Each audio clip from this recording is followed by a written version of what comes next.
class is entitled Feast of Purim, Mordecai, Dream of the Two Lots.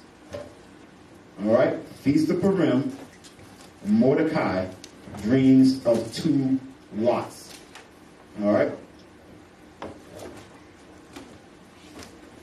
So, like I said, I forgot to bring the definition, but in the Zondervan Combat Bible Dictionary, the word Purim, all right? That definition for the word Purim, I'll just read it. All right? The word Purim is per, P-U-R, or is P-U-R-I-M. You can say it either way. It means to cast lots, all right? To cast lots. That's what the word Purim means. How many of you all knew that before today? So we're going to learn something today. All praises. So, Purim means to cast lots, all right? Or it's a random selection.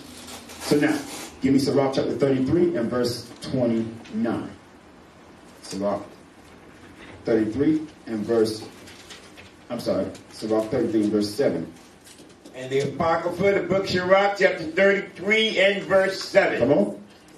Why does one day excel another? So now you may be wondering, why do one day excels another? How come y'all worship and celebrate Saturday? All right, it's the Lord's feast day. All right, and then have other things high than the other. All right, read. Whereas all the light of every day in the year is of the sun. Uh-huh. By the knowledge of the Lord, they were distinguished. And he altered seasons and feasts. So now he altered seasons and feasts.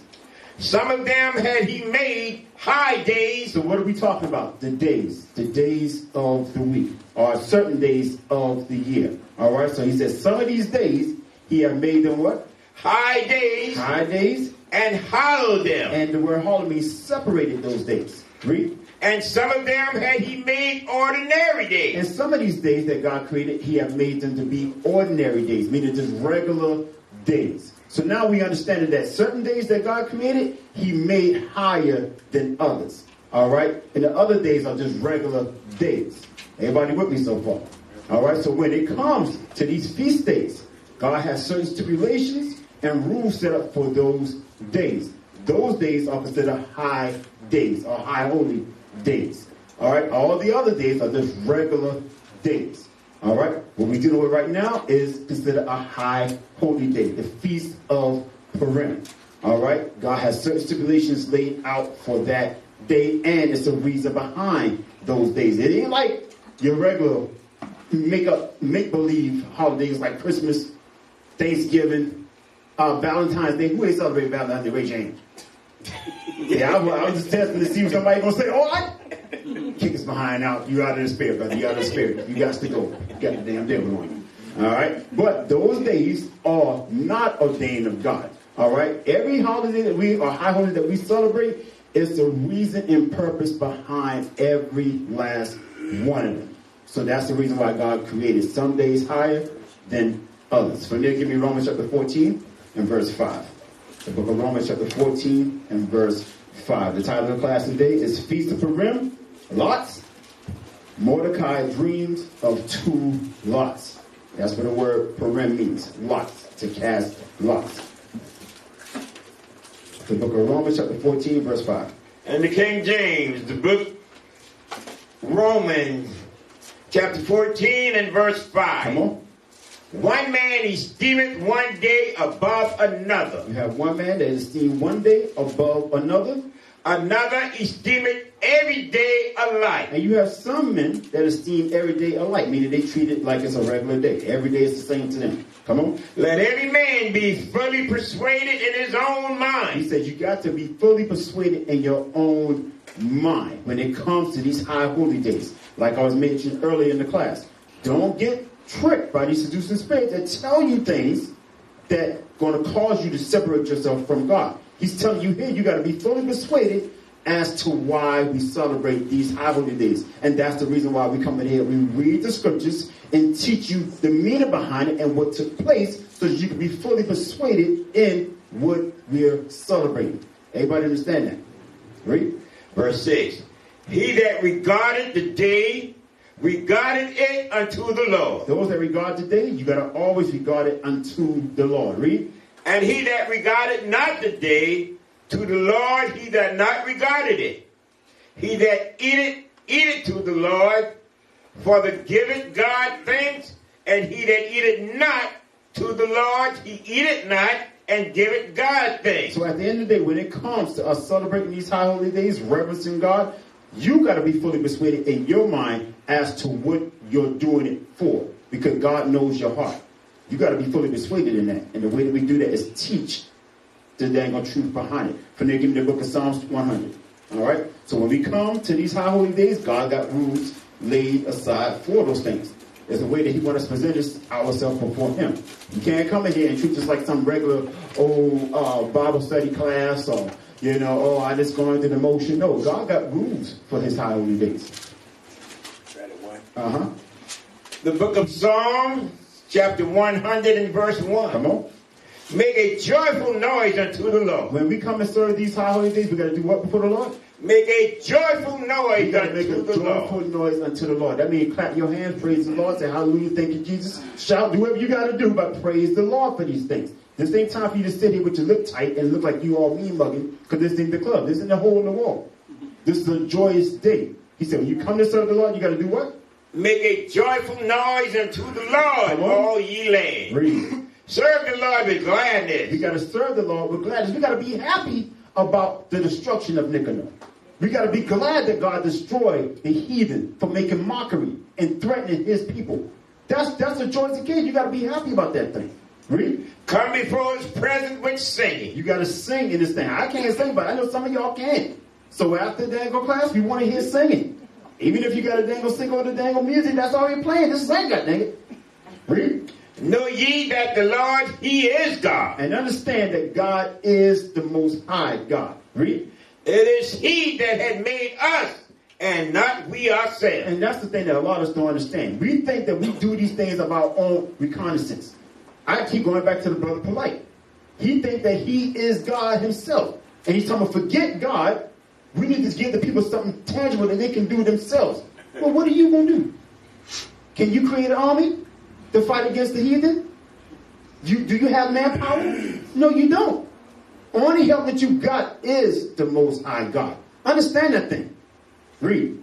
We are his people and the sheep of his pasture. Enter into his gate with thanksgiving. So when we come inside the Lord's house, we got to enter into his gates with thanksgiving, being thankful for all the things that we have. All right? Our life, our family, the family that we have here, the understanding of this gospel, the promises that are set for us if we only maintain in this truth until the end. You got to come in here and be thankful about that thing. Read. And into his court with praise. Be thankful unto him and bless his name. And always be blessed in the Lord's name. He loved that thing. As soon as you get to the point where you get high-minded and say, oh, I did this, I did that, and you don't give God reverence, he's going to take all that stuff that he gave you away. Because why? You got boastful, and you think that, you know what, you did all these things on your own without God. God is a jealous God. So always bless his name. Y'all understand that? Yeah. Read. For the Lord is good. His mercy is everlasting. His mercy is everlasting. And his truth endures to all generations. And his truth endures into all generations. So now let's get in the Apocrypha. All right, go to the book called The Rest of Esther. And I want you to pick up at chapter 11. We're going to get into Mordecai's dream. All right, Mordecai's dream. All right. How many of y'all knew that the Feast of Purim was about a dream? You're going to learn something today. The Feast of Purim was about a dream. And the Apocrypha, the book, The Rest of Esther, chapter 11 and verse 1. Come on. And the 4th year of the reign of Ptolemy and Cleopatra, the Susius, who said he was a priest and Levite, and Ptolemy, his son, brought his epistle of Purim, which they said was the same and that Lysimus, the son of Ptolemus, that was in Jerusalem, had interpreted it. So now read. Placed before chief one. Read that. This, Verse 2. And the second year of the reign of Artaxerxes, the Greek, and the first day of the month Nisan, Mordecai, the son of Jairus. Mordecai is Mordecai. All right. Again, this is in Greek, so this is how they translate it. All right. It's Mordecai here, but inside the Bible it'll say Mordecai. All right. Read. Mordecai is the son of Jairus, the son of Simeon, the son of Celsius, of the tribe of Benjamin. So what tribe was Mordecai from? From the tribe of Benjamin. Who are Benjamin today? Jamaicans today. The Jamaicans today. All right. Read. Had a dream. Who was a Jew. All right. So now, I'm getting sidetracked. So Mordecai, from the tribe of Benjamin, he had a dream. We're about to read about this dream. Come on. Who was a Jew and dwelt in the city of Susa, a great man, being a servitude in the king's court. He was also one of the captives, which Nicobacadocius, the king of Babylon, carried from Jerusalem with Tyrconnus, king of Judea, and this was his dream. Read. Behold, a noise of tumult. The word is Nebuchadnezzar. All right, that's what that's going ahead in Greek. They got a funny way of saying it, but that's Nebuchadnezzar. All right, read verse 5. But behold, a noise of tumult. So now, in this dream, he heard a noise of tumult, an angry gathering in this dream. We're reading about Mordecai's dream. Read. With thunder and earthquakes and uproar in the land. So there's all kind of commotion going on in this dream, in this land. Read. And behold, two great dragons came forth ready to fight. And now in this dream, now he sees two dragons coming forth to fight each other. Come on. And their cry was great. Come on. And at their cry, all nations were prepared to battle, that they might fight against the righteous people, and to lo, a day of darkness and obscurity, tribulation and anguish, affliction and great uproar upon the earth. So now, I want to pause right there just for a second. Everything that we just read is exactly what's going on today. It's exactly what's going on today. All right? This is why it's very important for you all to listen to today's class. All right? Because it's talking about us today. Read. Verse 9. And the whole righteous nation was troubled, fearing their own evils, and were ready to perish. Then they cried unto the Lord. So now, you know what that verse is going into? Brother Polite. Again, he giving up on hearing about the dang old Bible. I don't want to hear that God crap. I don't want to listen to none of that foolishness, man. I don't want to hear about no dang old God. If there is a God, they ready to die. They not gave up. They don't believe in God no more because they ain't seen no works. Not realizing you just got to read the Bible. Have somebody teach it to you properly. The faith is there. You just got to be built up to understand that it's there. Read. Then they cried unto God, and upon their cry, as it were from a little fountain. As if it was from a little fountain. Come on. Was made a great flood. So now he says, from this little fountain, there came a great flood. Read. Even much water. The light and the sun rose up, and the lowly were exalted. So now, wait a minute. Brothers, what does the dang light represent in the Bible? The laws of God. The laws of God. What's the precept? The light. The light. Come on, let's get Proverbs. Let's get Proverbs. Come on. God dang, I'm making it real bad. Yeah, 6:23. Come on, man. The light represents the laws of God. All right. The book of Proverbs, chapter 6 and verse 23. Come on. For the commandment is a lamp. For the commandments of God is a lamp. A lamp does what? Bring forth what? Light. So God's laws illuminates us. It lights us up. It brings us to life. Read. And the law is light. And the law is light. Read. And reproof of instruction are the way of life. So now, if we live by these laws, statutes, and commandments, we'll have reproof into the way of instruction for how to live our life. That's what it's saying here.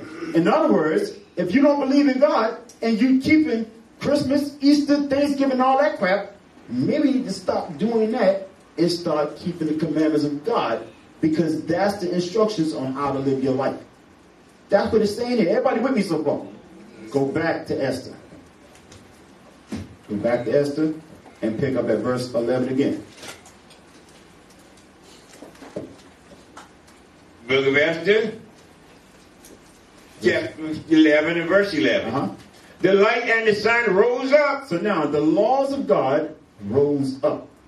Read. And the lowly were exalted. And the lowly, the people that was there being destroyed or was on the bottom, began to become exalted. Read.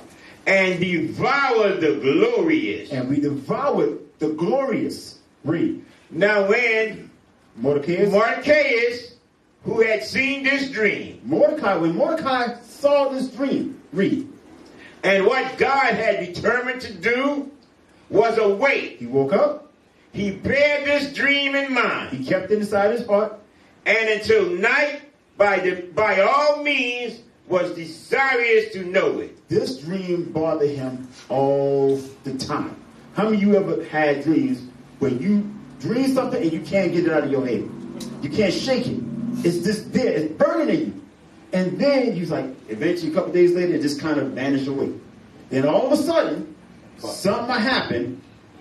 And then you be like, that's that dream I had. That's what that was talking about. This is exactly what we're reading about with Mordecai. All right, and the Feast of Purim. So now Mordecai has this dream about these two dragons, this little fountain, and then the sun rose up, and then the lowly exalted, and then they destroyed the dang on glorious. That's the gist of his dream. So now, who here wants to know the understanding or interpretation of it? Let's go to Daniel chapter 10. All right. Jump up to King James. No, stay in the Apocrypha. But read verse chapter 10 is the verse above it. Got it. 4. Mm-hmm. Still the book of Esther, chapter 10 and verse 4. Come on. Then Mordecai said, God had done these things. So now, chapter 11 talks about his dream. Chapter 10 gives you the interpretation of the dream. Read. For I remember a dream which I saw concerning these matters, and nothing thereof had failed. And nothing else had failed. A little fountain became a river. Remember when we read about that in chapter 12? It said, well, chapter 11, it said a little fountain became a river. It's going to tell you what that little fountain was. Read. And there was light. And there was light. And the sun. And much water. And much water. This river is Esther. This river is Esther. Esther represents the river that you read about in chapter 11. Everybody see that? Read. Whom the king married. Whom this king had married. And made queen. And made queen. This is Artaxerxes. All right? Read. And the two dragons. And the two dragons that was mentioned in the dream are I and Amen. Amen is Haman. All right? Write that down. Amen is Haman. Hamon. All right? Again, these Greek translations, they try to be similar, but that's saying Haman. All right? So this Haman, these two dragons that was in the dream represented Mordecai and Haman. Read. Verse 8. And the nation were those that were assembled to destroy the name of the Jews. So remember, in the dream, he heard about all these nations that rose up. And what was their purpose? To destroy the Jews. So now, every dang nation on the planet Earth outside of the 12 tribes of Israel, their whole purpose is to come against us. This is what we're reading about. This is what Mordecai had a dream concerning about what's going to happen. Read. And my nation is this Israel, which cried to God and were saved. And we were saved. For the Lord had saved his people, and the Lord had delivered us from all those evils. And God had wrought signs and great wonders, which have not been done among the Gentiles. Therefore had he made 2 lots. So now this is the point. The Feast of Purim, the word Purim, it means 2 lots, or it means to cast lots. All right? So the word Purim, or the feast day Purim, is talking about lots that was cast. Amongst who? These 2 lots. Read. One for the people of God. One lot represent our people. Read. And another for all the Gentiles. And the other lot was for everybody else upon the face of the earth. All the other nations. Read. And these 2 lots came at the hour and time and day of judgment. Come on. Before God among all nations. Read. So God remembered his people and justified his inheritance. Therefore those days shall be unto them in the month Adar. And the 14th and 15th day of the same month, with an assembly and joy, and with gladness before God, according to the generation, forever among his people. Forever among his people. So now we got the understanding or interpretation of the dream. All right, the 2 dragons represents who? Mordecai and who? And Haman. All right.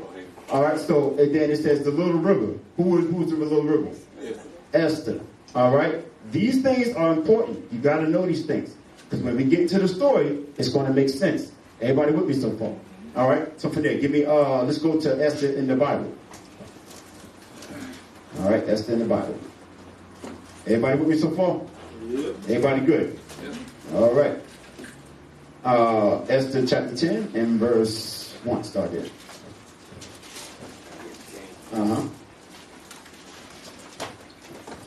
The book Esther and the King James. So now, just in case some of y'all may not know or realize, when you read Esther chapter 10, all right, it's the last book in the Holy Bible. All right, it finished off at verse 4. This is why you have to have the Apocrypha, because it picks it up at that point. This is another way to prove that the Apocrypha was a part of the Bible. All right? So when people say, oh, that book ain't canon, BS. Read. The book of Esther, chapter 10 and verse 1. Ahasuerus, that's their name. And the king Ahasuerus laid a tribute upon the land and upon the isles of the sea, and all the act of his power and of his might, and the declaration of the greatness of Mordecai, whereunto the king advanced him. And are they not written in the book of the chronicle of the king of Media and Persia? All right, so now, the Persian captivity, they also kept records. All right, so in their records, they have our story about what God did. All right, read. For Mordecai the Jew was next unto King Ahasuerus. So now, Mordecai, because of what he did in this story, he became second in command. Who here remembers a similar story like that in the Bible? No, Who? Joseph. Remember, Joseph rose up, second in command. I'm telling y'all, I keep saying it every time. The Bible's redundant. It just changes up the story here every now and then, but it's just repeating the same thing over and over. Read.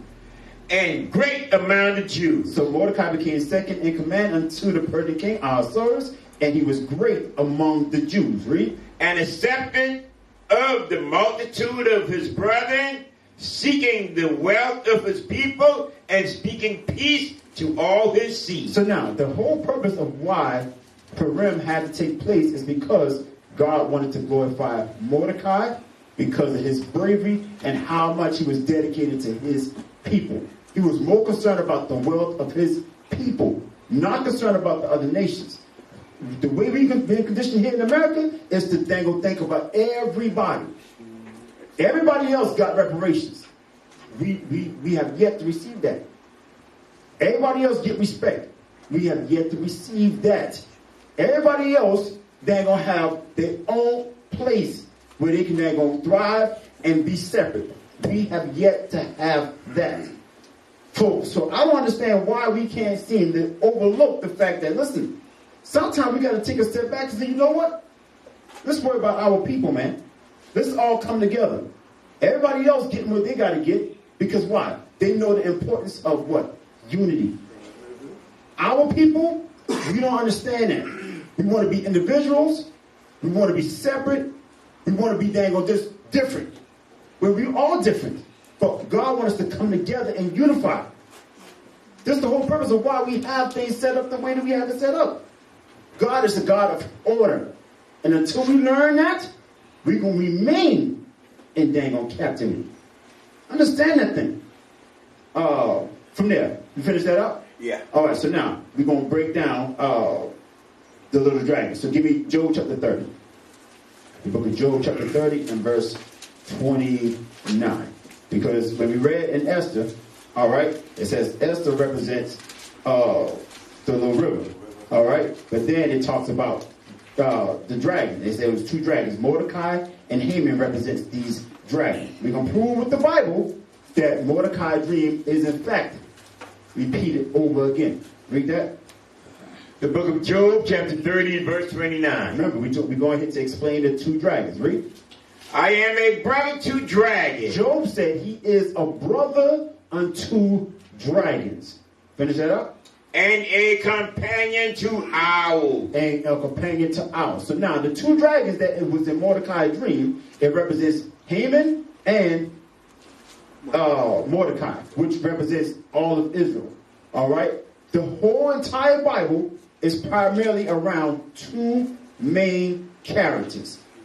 Esau, Jacob. Jacob is black, Esau is white. Haman is white, Mordecai is black. The Bible is saying the same thing over and over. That's right. All right? A dragon unto brothers. So that tells you, us, the so-called black people, Hispanic and Americans, we are brothers unto the so-called white man. That's true. But guess what he is? He is our wicked brother. Understand, there's a difference. It is a difference. Everybody with me? So now it says, we are brother unto dragons. From there, give me Psalm chapter 83. All right, we're going to explain Mordecai's dream. All right, we understand Esther represents the river. All right, meaning things going to flow from her. She's going to have that wisdom. All right, increase in knowledge. Mordecai talks about the two dragons, which represents Israel, Haman, black and white. Jacob and Esau, the two brothers. All right, now we're going to explain the nations that it talks about inside this dream that was assembled against Israel. That's what we're going to explain now. The nations that was assembled against the people in that dream. Psalms 83 and verse 1. The book of Psalms, chapter 83 and verse 1. Keep not thou silence, O God. So David is praying unto God. He's saying, listen, Lord, please don't keep silence. Read. Hold not thy peace. Don't hold back your peace anymore. And be not still, O God. Come on. For, lo, listen. Thine enemy. That what? Thine enemy. Who is the enemies of God? All the other nations. David is saying, your enemies, Lord. What have they done? Read. Make a tumult. An angry gathering. That's the statement we just read in Dagon Esther 11. Read. And they that hate thee. These enemies, Lord, that hate you. Read. Have lifted up the head. They now became puffed up in their spirit. They have taken crafty counsel against thy come people. Together and take crafty counsel against your people, Israel. Read. And consulted against thy hidden ones. We are the hidden ones. Come on. They have said. What have the heathen said? Come, let us cut them off from being a nation. He said, come and let us cut them off from being a nation. In Mordecai's dream, he said the nation was there going to gather together to destroy who? Israel. So these heathens always have been known to have a perpetual hatred for God's people.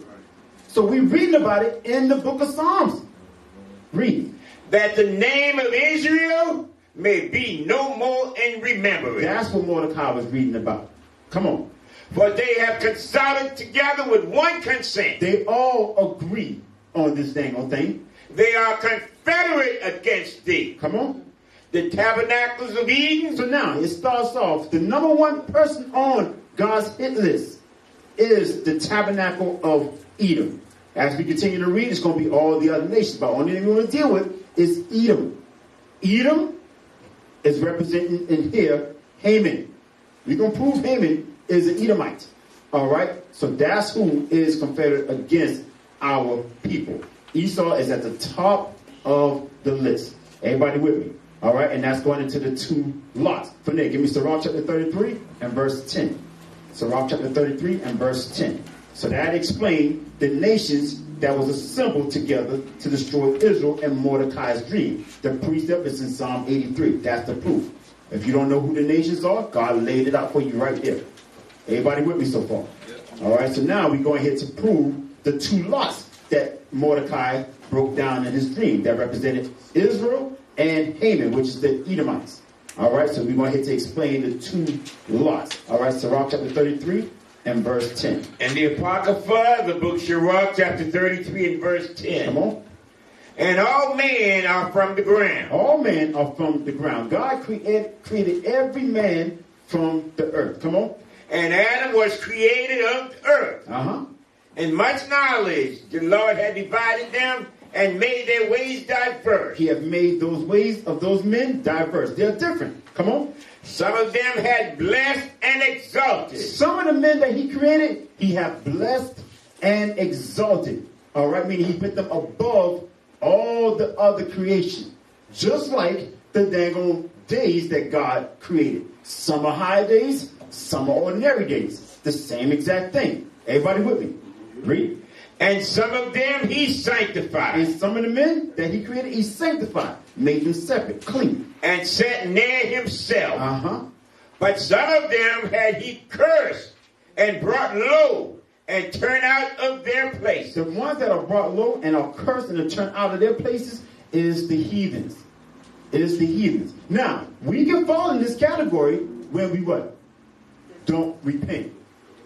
When we become disrespectful and disobedient. We can fall into that same category. Being turned out of our natural born place, which is the what? Serve the Most High. Read. As the clay is in the potter's hand. I want y'all to pay attention to this right here. As the clay is in the potter's hand. You know, when you got a man that's making pots or whatever, he can create what he wanted out of that clay. Yeah, just like that. Read. To fashion it at his pleasure. To do it as his pleasure. Come on. So man is in the hand of him that made him. Which is God. To render to them as liketh him best. Meaning God can do whatever he wants to whomever he wants. Because why? He is the daggone potter. He is the creator. He can choose to do whatever he wants with whoever he wants. This is why I get mad when I hear people say, well why God do this? He don't have to give you an answer. He did it, and that's the way he wanted it. It is what it is. Read. God is set against evil. Good is set against evil. This is the point. When you read the Bible, everything is about black and white. Meaning, it's this way or that way. Up, down, left, right. It's always 2 and 2. Read it again. Good is set against evil. Good is set against evil. And life against death. Life against death. So is the godly against the sinners. And the godly people is against sinners. Read. And the sinners against the godly. I'm glad they worded like that, because somebody be sitting right here and say, see, y'all always being over righteous. Y'all set to just come out and destroy sinners. Sinners come out and destroy us. Message. So it's 2 and 2. The same thing. Read. So look upon all the works of the Most High. So now when you think or examine the works of the Most High, and you start to question in your mind the things that God did in this planet, he said you got to look at all the works of the Most High. Read. And there are 2 and 2. Everything that God created is 2 and 2. Male, female. Cat, dog. Clouds, ground. Everything's 2 and 2. Read. One against another. One against another. I awake up, lad. That's all I want from that. All right, so that explains the two lots. The two lots that Mordecai dreamed about was Israel against Edom. Edom against Israel.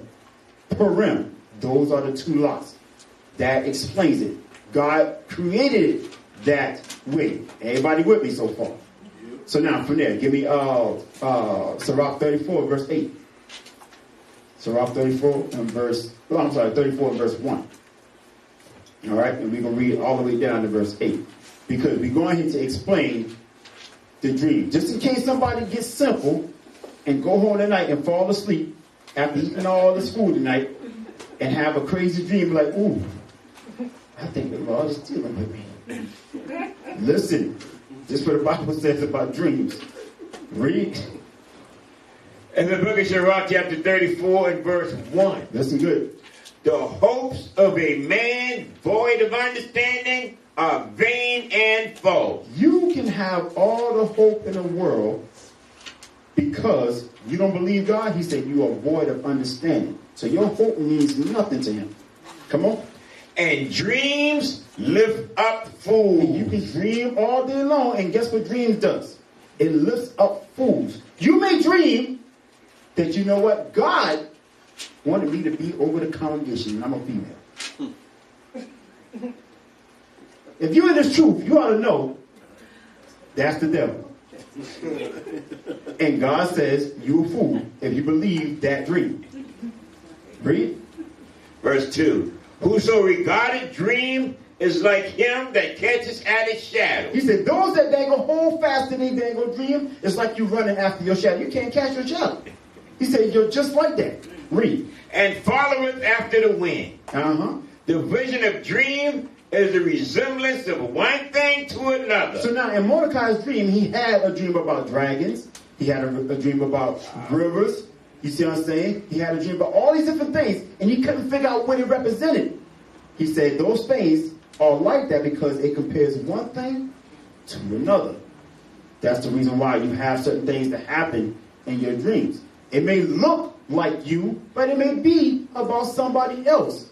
All right? It may sound like you, but it may be somebody else. Yes, sir? Read. Even as the likeness of a face to a face. Come on. Of an unclean thing, what can be cleansed? Of an unclean thing, what can be cleansed? Come on. And from that thing which is false, what truth can come? Because some dreams are false. Come on. Divination and soothsaying. Divinations and soothsaying. That's those that believe in looking in palms and reading crystal balls and all that. Read. And dreams. And dreams are vain. God said these things are vain. How do we know? Samuel then. All right, Saul.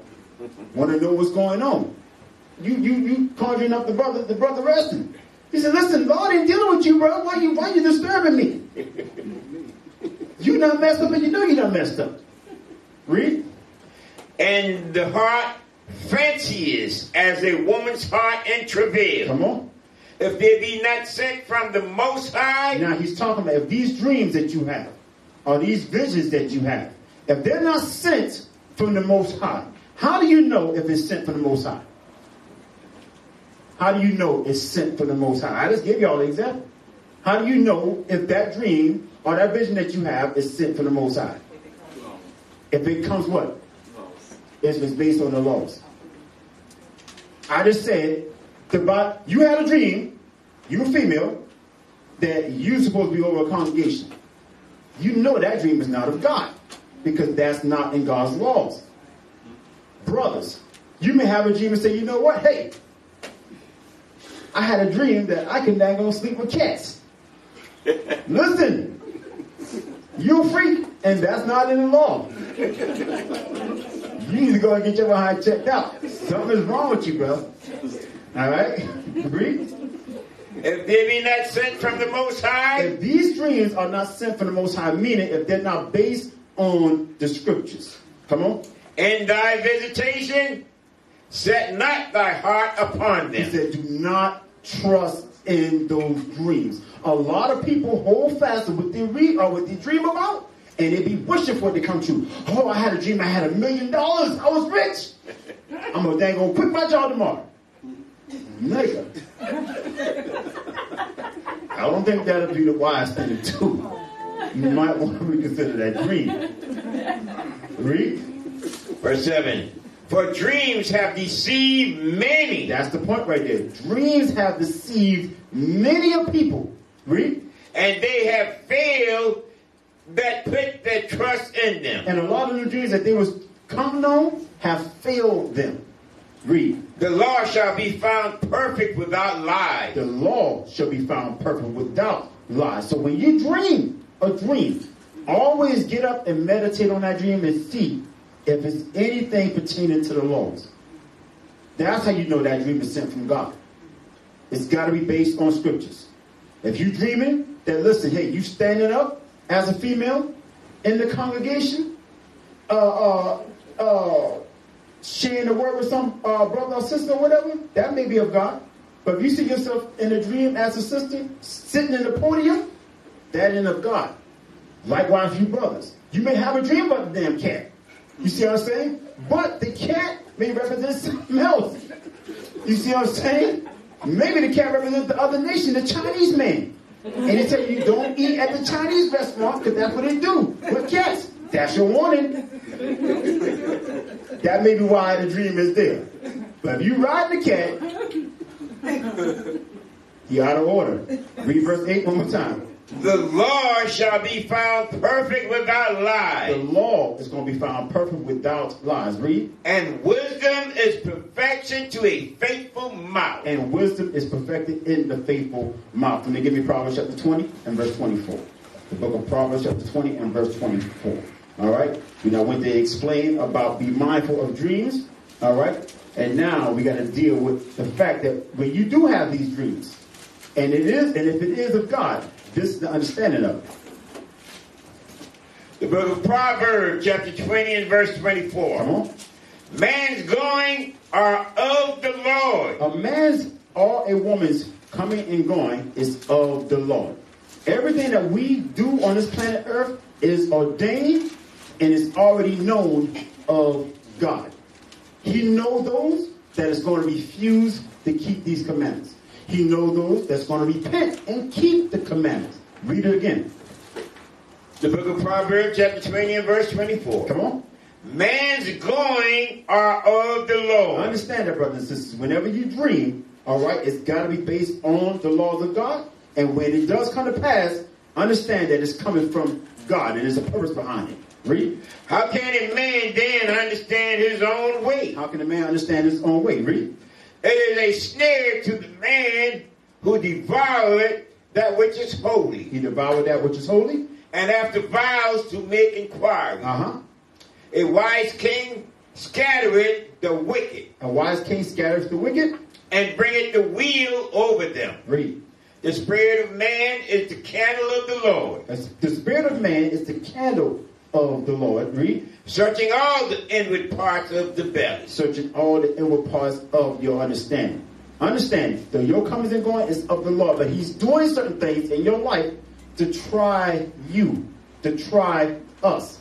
So when you have these dreams, meditate on it. Call somebody up. See if somebody got an understanding on it. This is how you figure out your dreams. But don't hold on to those things as if they are true. Now, you put your faith in that rather than God. So now let's get into Esther, all right? So now let's get into the Feast of Purim. Let's start reading about that. Chapter 1. Esther chapter 1. So we now explain Mordecai had a dream. This dream was based upon what we're about to go into right now, called the Feast of Purim. The book in the King James, Esther, chapter 1 and verse 1. Come on. Now it came to pass in days of Ahasuerus. Ahasuerus, This is Ahasuerus which reigned from India even unto Ethiopia. So Ahasuerus, he reigned from India unto Ethiopia. That was his empire. Come on. Over 127 provinces. That in those days, when the king of Ahasuerus sat on the throne of his kingdom, which was in Shushan, the palace, and the 3rd year of his reign, he made a feast unto all his princes and his servants. The power of Persia and Media, the nobles and princes of the provinces being before him. Come on. So now he had a great feast. And he had all the people that he ruled in his presence. Come on. When he showed the riches of his glorious kingdom, of the honor of his excellent majesty, many days, even 180 days. 180. And when these days were expired, the king made a feast unto all the people that were present in Shushan the palace. Come on. Both unto great and small. So he held this feast for all the people. Those that were great in daggone status and those that was low in status. Come on. 7 days in the court of the garden of the king's palace. Read. Where were white, green, and blue hanging, fastened with cord of fine linen, and purple to silver rings, and puller marbles. The beds were of gold and silver. The beds was of gold and silver. The bed represents the sea. You know how the Persians, those are the East Indian people today. All right, that's the people that wear those. You know the women that wear those fancy, colorful garments, and they have a little dot in the middle of their head. That's them. You know how they sit down. They sit on little poles and stuff. The poles were made out of gold. Read. Upon a pavement of red and blue, and white and black and marble. So they were sitting on top of pillows that was on top of marble. We got concrete. Read. And they gave them drink in vessels of gold. They're drinking out of daggone cups made of gold. Read. The vessel being diverse one from another. And royal wine in the bondage, according to the state of the king. Come on. And the drinking was according to the law. None did compel. For so the king had appointed to all the officers of his house, that they should do according to every man's pleasure. Read. Also, Vashti the queen. Vashti is the queen, all right, of Persia. She's married to Ahasuerus. Come on.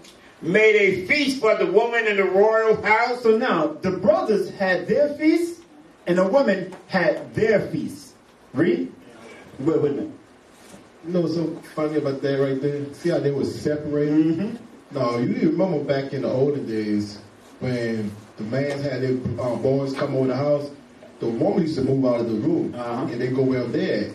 These days in time now, they don't do that. Hey, how you doing, Tyrone? They were sitting I ain't seen you in a long time. Ooh, you got some muscles on you. Just play behind that thing conversation.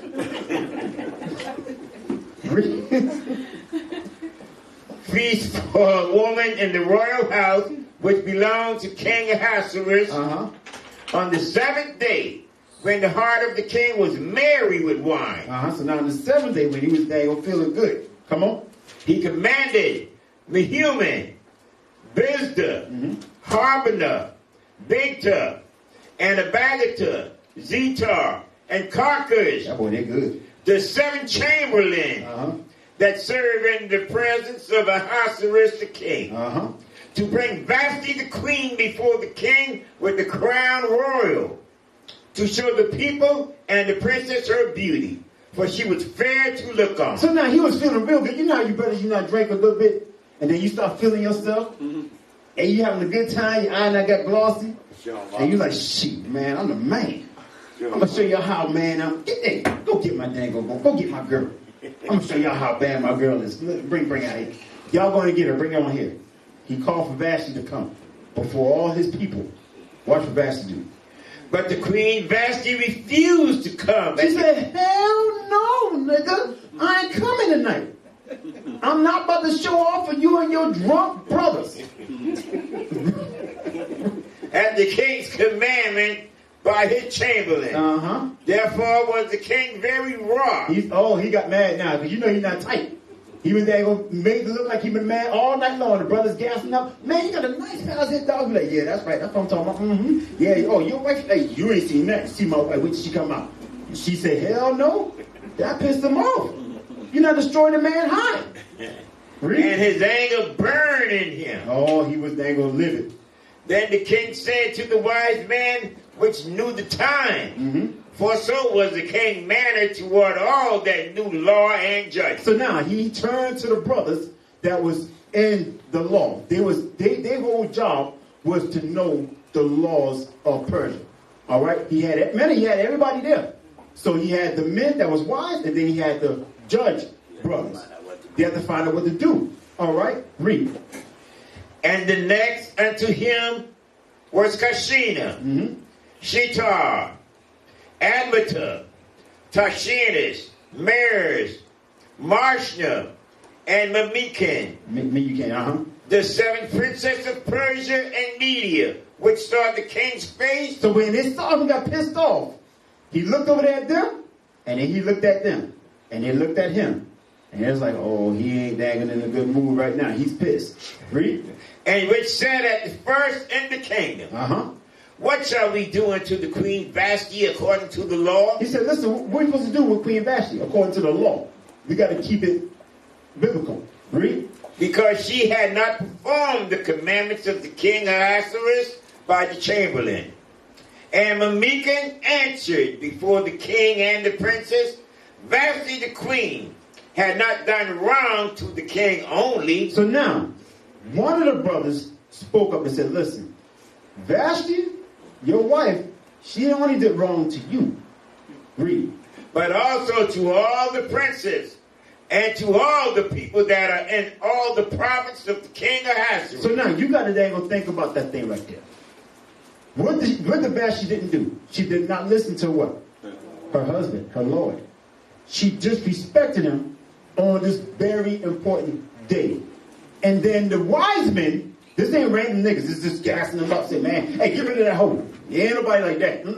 These people that eloquent speaker that know the law. They said, listen, according to the law, you know Vashti ain't did wrong by you. She did wrong before the whole province, male and female.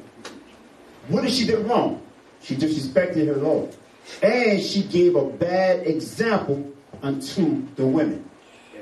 That's what she did wrong. All the other women are going to do the same. Exactly. All I'm thinking that, you know what? Shoot. The king got disrespected, and he ain't did nothing about it. I'm going to go home and do the same thing with my nigga. I'm going to disrespect him too. But check this out, though. This should show you how the other nation know this. Because think about it, in these days of time now, the president and his wife. You see how she carried herself before the nation when she was her husband? Right. Like when Hillary, Michelle Obama and Clinton. Remember what Clinton did? Yeah. His wife didn't win off. Oh, yeah. She stand beside him. Yep. So these people know the honor and the respect that you put to give up to your husband for the nation can see that you holding yourself in place. Because when you step out of line, then they tell every other woman you can do to whatever you want to say to your husband and nothing can be done about it.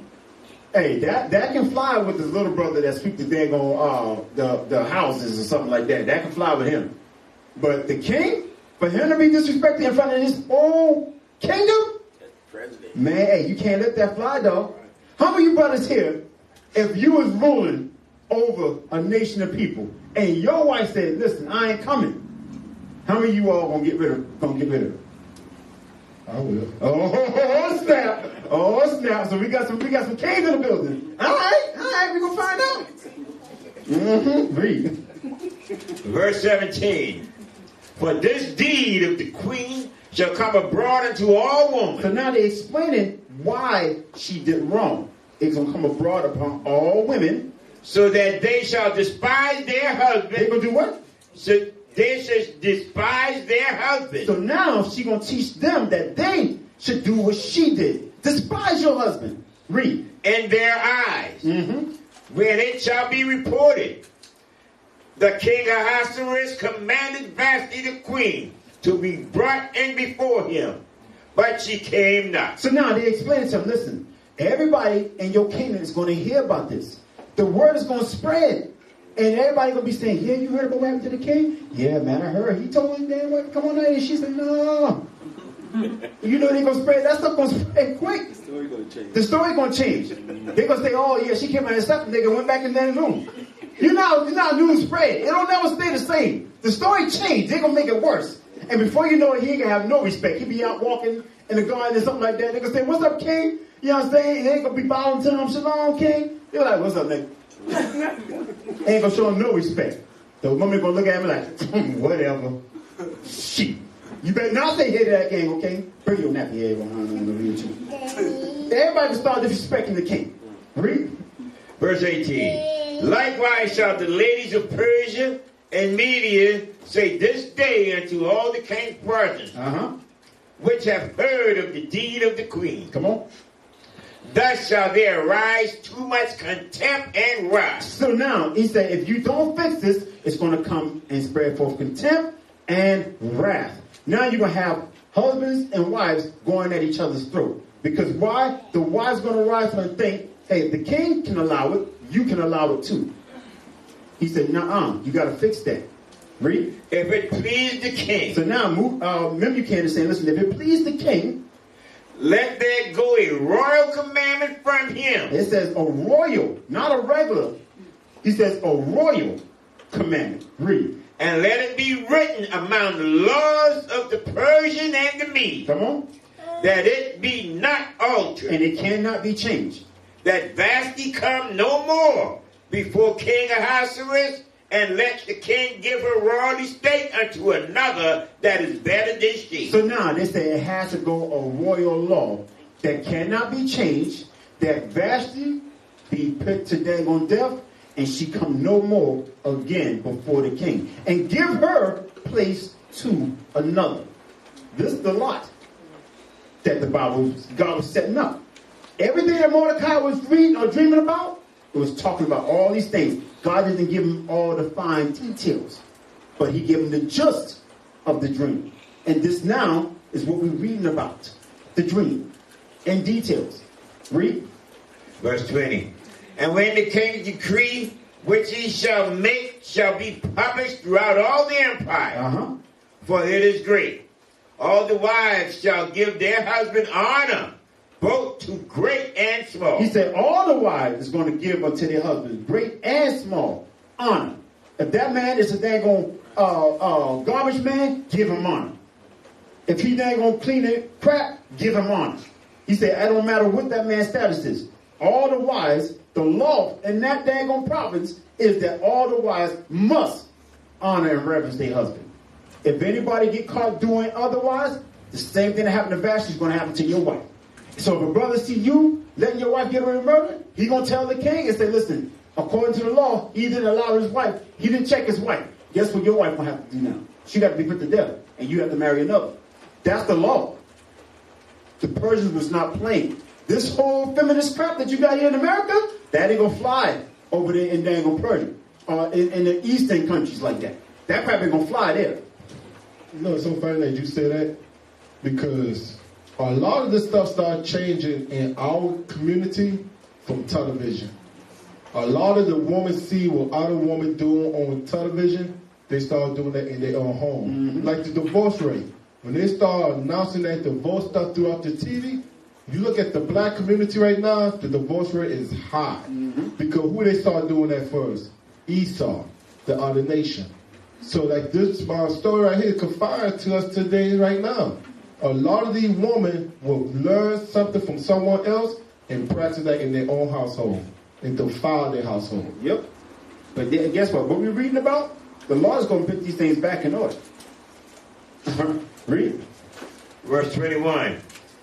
And the saying pleased the king and the princess. So now, when they came up with the law, they said, you know what? This thing pleased the king and the princess. You know what? This is good. Read. And the king did according to the word of the milking. Hey, get that video ready, Isaiah.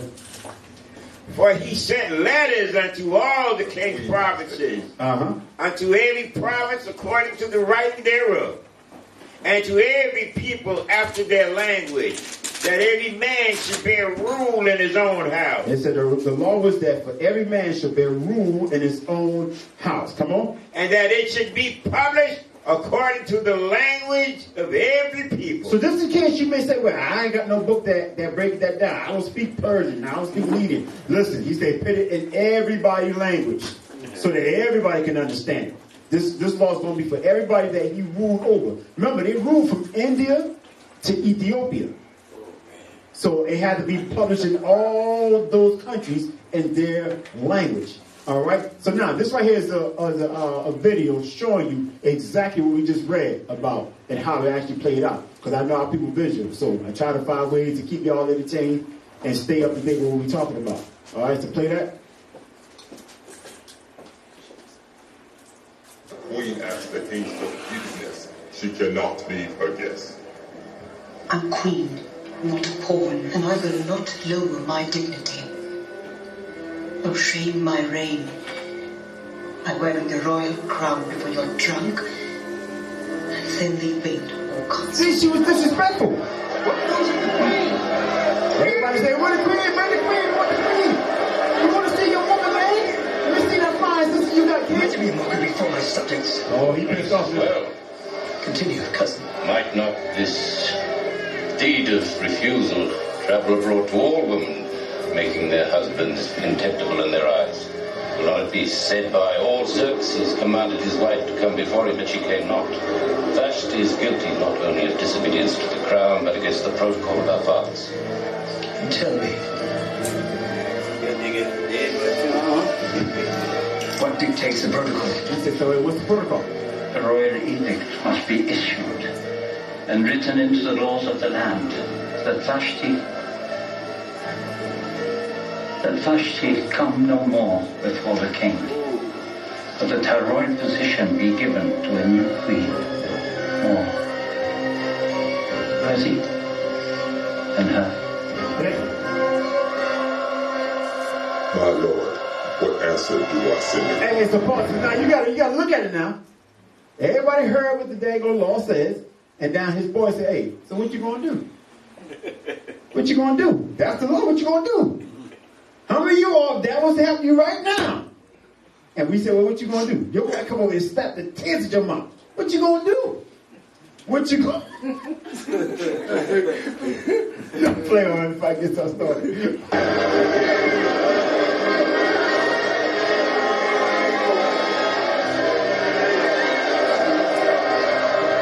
It rounds up. That's Mordecai. This is my favorite part right here. This is my favorite part. The land has no more. Hey, all praise to the Most High. Hey, y'all give me yeah, you can call that right there. That's a class we did. All right, so you can call that video right there. That right there is called Kings Demand Respect. This is exactly what we're reading about here. The Feast of Purim is all about respect and honor. All right, to whom God cast a lot upon. Everybody understand that? So now, it says the dang law went out, say that Vashti had to be destroyed, and her state had been given unto somebody better and more worthier than her. And guess who else other than our own sisters? Y'all need to give y'all some round of applause. Y'all came in and they're going to show these Persian gang of devils how to respect and honor your Lord. And it was given unto Esther. Esther was better than Vashti. So you all may look at these stories that we bring out and say, "Oh, y'all sound like y'all male bashing." No, we ain't. We showing you all, even in this story here, y'all got it in you. You just got to dang on perfect it. You got to practice it. You got to start doing these things. We never doing these things to dang on destroy our sisters, but to say, you know what, the things that y'all doing, y'all got to change. Y'all a whole lot better than these other dang on nations. How come y'all let them run circles around y'all? Well, Esther was that example to you, sisters, how to conduct yourself to your husband. And then you got to think about it. This is a heathen. She gave honor and respect to a heathen. But your own God of the earth. God said, that black man right there, those black brothers right there, he said, these are gods upon the face of the earth. But you treat them like they damn trash. That gonna stop. That got to stop. All right, Esther chapter 2. Esther chapter 2. The book of Esther chapter 2. After these things, I want you to, for time's sake, jump down to verse 5.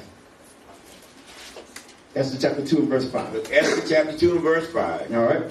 Now in Shushan the palace. So now what we're about to read about, just to give y'all a nutshell, Esther, all right, found favor in the sight of the king, and she became the queen over Persia under Ahasuerus. Come on.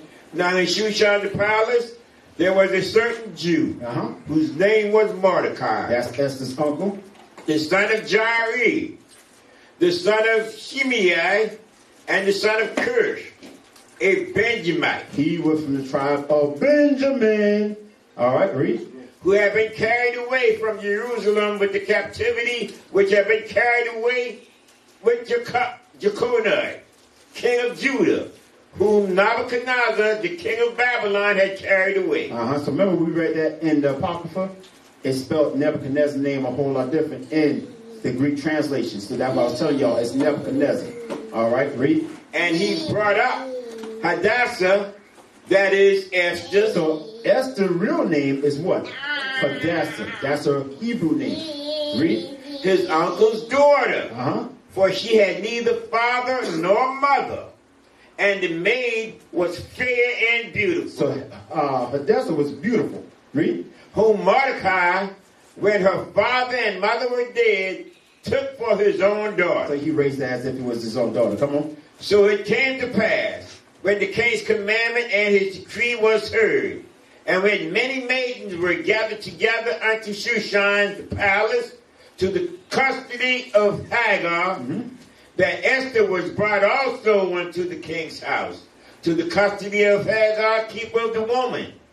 And the maiden pleased him, and she obtained kindness of him, and he speedily gave her things for purification, with such thing as belonged to her, and 7 maidens, which were meet to be given her out of the king's house.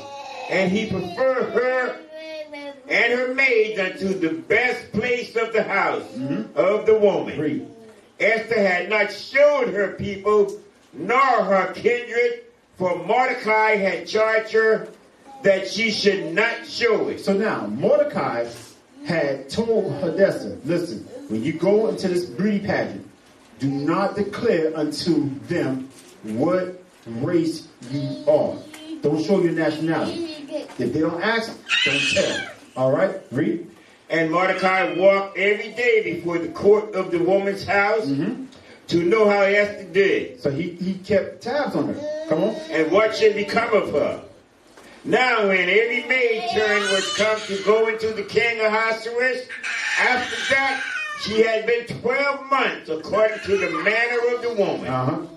For so were the days of their purification accomplished, to wit, 6 months with oil of myrrh. So now, for a whole year, all right, they had to go through a purification. The first 6 months, they had to bathe in myrrh. All right, read. And 6 months with sweet odor. And then the other half of the year, they had to bathe in sweet odors. All right, whatever make them feel or smell good, they have to bathe in that thing. So what is this saying about sisters? Y'all got to smell lovely. The only ones y'all smelling like no toe jam and sweat box and hot, ashy armpits. Nobody want to smell that. We want to smell good, sweet odors. Read. And with other things for the purifying of the woman. Jump down to verse 20. Verse 20. Esther had not yet showed her kindred. No, I'm sorry, verse 17. Verse 17. Yeah. And the king loved Esther. So after she went through all the purification and the king actually got around to choosing Esther. All right, read. Above all the woman, and she obtained grace and favor in his sight, more than all the virgin, so that he set the royal crown upon her head. So he chose her to be queen over Persia. Read. And made her queen instead of Vashti. All right, now jump down to verse 20.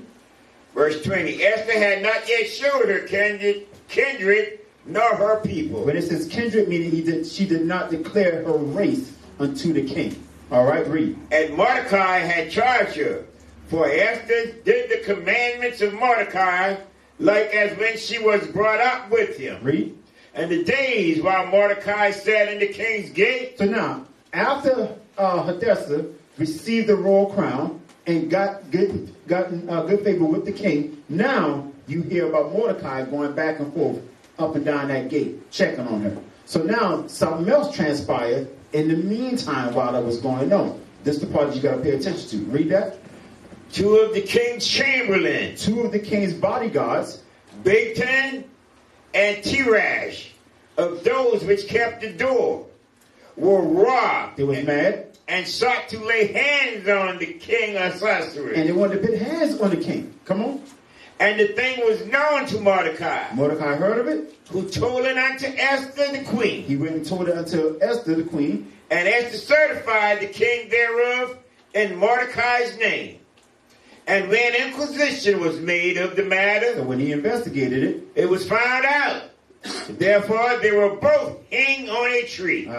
And it was written in the book of the Chronicles before the king after these No, things. that's all I want. So now, what happened is Mordecai heard about the plot of these two bodyguards that wanted to daggone kill the king. All right? So when he went and heard about it, he found out, yeah, that did happen. They investigated it. They hanged the two brothers.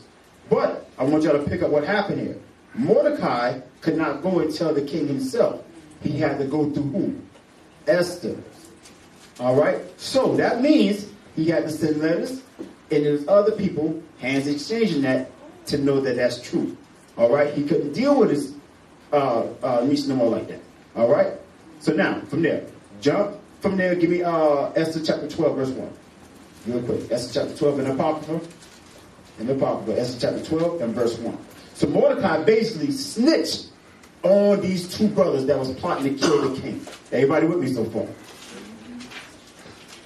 Some people say, well, why Mordecai snitching? Why he minding people's business? It's all in the Lord's plan. A man's coming and going is of the what? Lord. All right, Esther chapter 12 and verse 1 in the Apocrypha. And the Apocrypha, the book of Esther, chapter 12 and verse 1. Uh-huh.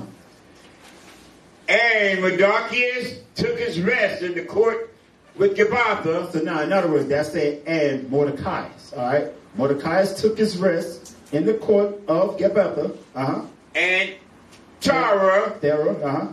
the two eunuchs. So now, those chamberlains, and here equates them to what?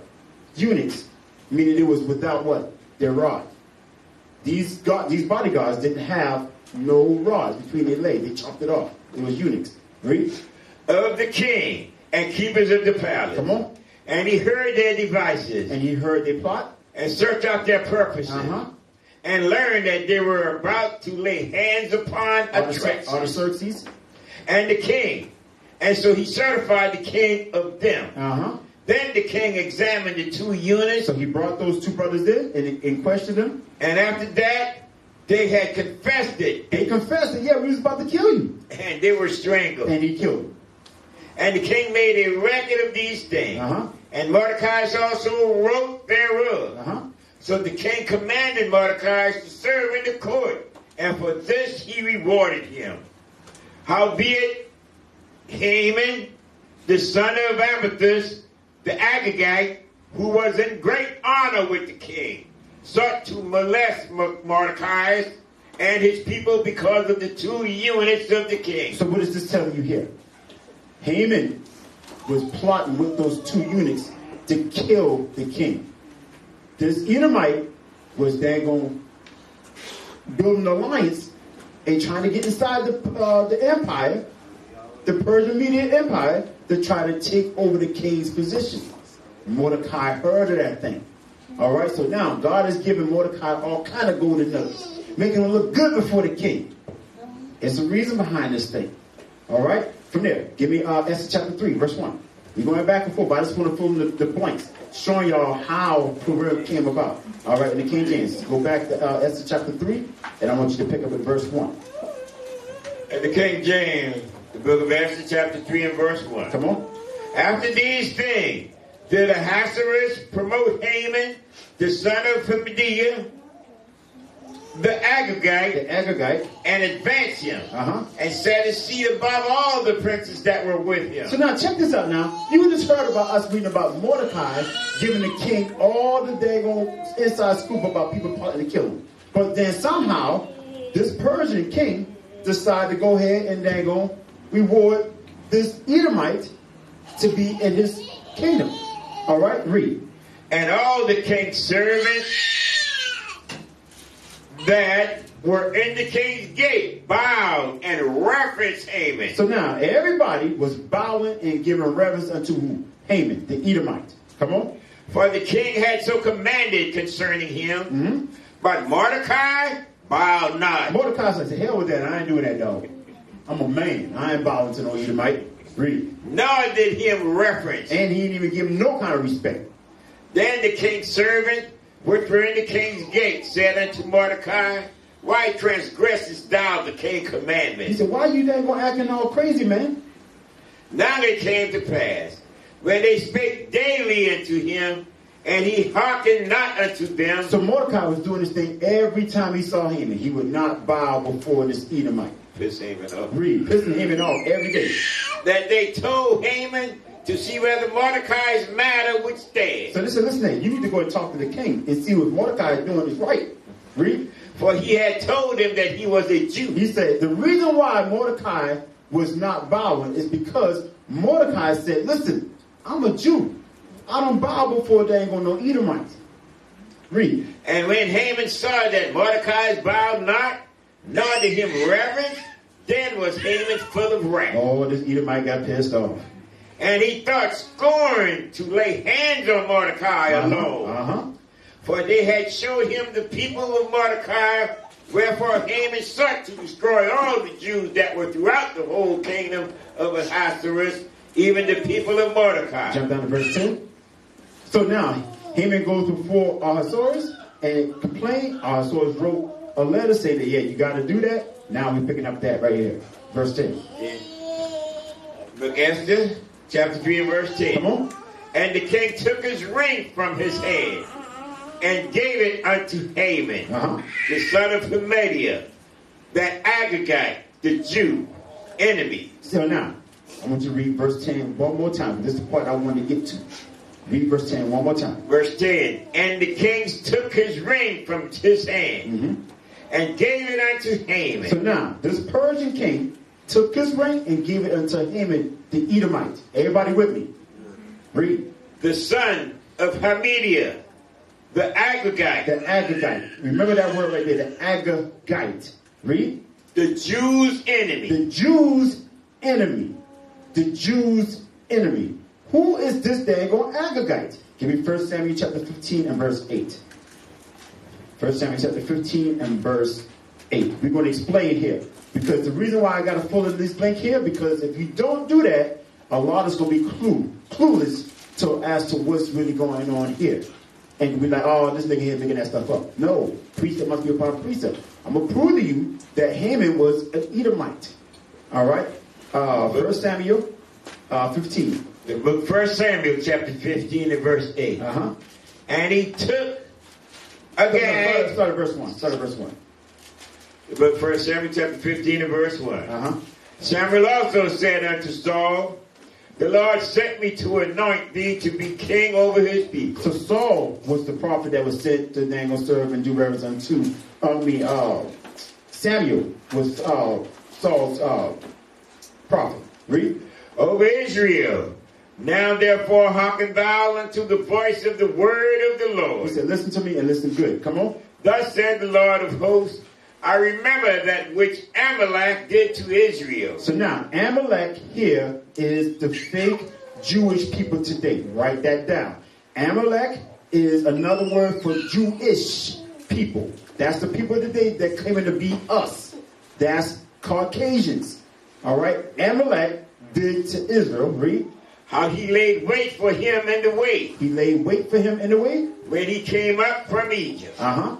Now go and smite Amalek. God said, go and smite Amalek, the Edomites. Go and kill them. Read. And utterly destroy all that which they have. And spare them not. And don't spare none of them. But slay both man and woman. Slay man, woman, infant and suckling. A lot of us say, you know what, I can't stand this Bible. I never read that in a Christian church. You mean to tell me the God we serve told a man to go and kill women and children? Yes, he did. He did it. He said it. He told him to kill all those Edomites. Read. Ox and sheep, camel and ass. Even kill damn animals. Kill all of that. Jump down to verse 8. Verse 8. And he took again. I'm sorry, verse 7. Verse 7. Read that. Verse 7. And Saul smote the Amalek from Havilah. So it says, verse 7. And Saul smote the Amalekites. From Havilah until thou comest to shore that is over against Egypt. Read. And he took Agag. And he took Agag. Remember what I told y'all, remember what we just read in Esther. The Agagite. All right? The Agagite is Agag. Agag is an Edomite. All right. So he says, Saul, and he took Agag, the king of the Amalekites, which is Esau, alive. Read. And utterly destroy all the people with the edges of the sword. But he did not obey what God says. God said to kill him and every dang old thing. But Saul did not hearken unto God. So therefore, Agag was spared because Saul was disobedient. Read. But Saul and the people spared Agag and the best of the sheep and of the oxen and of the fattening and the lambs and all that was good, and would not utterly destroy them. But everything that was vile and refused, that they destroyed utterly. Jump down to verse 18. Verse 18. Verse 18. Come on. And the Lord sent thee on a journey, and said, Go and utterly destroy the sinners, the Amalekites, and to fight against them until they be consumed. So Saul had to come back, and Samuel had to come and tell Saul, listen, did not God told you go and kill the Amalekites? Why you didn't do this thing? Read. Wherefore then didst thou not obey the voice of the Lord? Because you want to be disobedient? But did fly upon the spoils, and did evil in the sight of the Lord. And you became covetous. And Saul said unto Samuel, Yea, I have obeyed the voice of the Lord. He's lying. He didn't do what God told him to do. God told him to kill Agag and everything. But he spared Agag. Read. And have gone the way which the Lord sent me. And have brought Agag, the king of Amalek, and have utterly destroyed the Amalekites. So the Edomites, come on. But the people took of the spoil, sheep and oxen, the sheep of the things which should have been utterly destroyed. Come on. To sacrifice unto the Lord their God in Gilead. And Samuel said, Hath the Lord a great delight in burnt offering and sacrifices, as in obeying the voice of the Lord? Read. Behold, to obey is better than sacrifice. God said, listen, it's better for you to obey than the day going to be sacrificed. Meaning he's going to kill you. If you don't listen to what I tell you to do, I'm going to have to put you to death. He says, so it's better for you to obey what I say than for me to have to destroy you. Read. And to hearken then the fat of ram. Come on. For rebellion is as the sin of witchcraft. So when you disobey God, he said that's the sin of witchcraft. Come on. And stubbornness is as iniquity and stubbornness idolatry. is sin. That's exactly what it is. And idolatry. Come on. Because thou hast rejected the word of the Lord, he had also rejected thee from being king. He had rejected Saul from being king. Come on. And Saul said unto Samuel, I have sinned, for I have transgressed the commandment of the Lord, and thy word, because I feared the people and obeyed their voice. So now go back to Esther chapter 4. So now I want to go back here to show you all how Haman came into the equation because of Saul's what? Disobedience. Haman is the son of Agag, the grandson of Agag. He's an Edomite. This is why they mention him here in 1 Samuel 15. He said the Agite, all right? That's his lineage, the Amalekites. All right? Jump to verse chapter 4, verse 1. The book of Esther, chapter 4, and verse 1.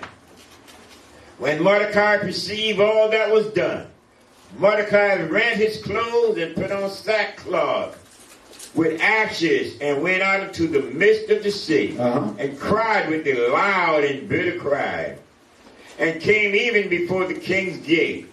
For none might enter into the king's gate clothed with sackcloth.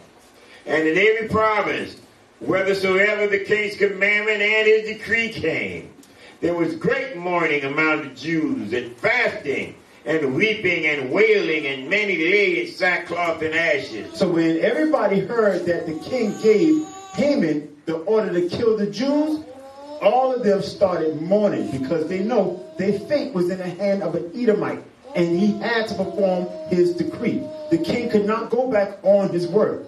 Once he set the order out, it got to go forth. So now everybody is mourning. Mordecai is reading this dang on letter saying, kill all the Jews on this 13th day. So everybody is worried about, okay, it's the countdown. We're going to be damn destroyed. All because our forefathers didn't pay attention to God. Now here he is, suffering the consequences. Read. So Esther maid and her chamberlain came and told it her.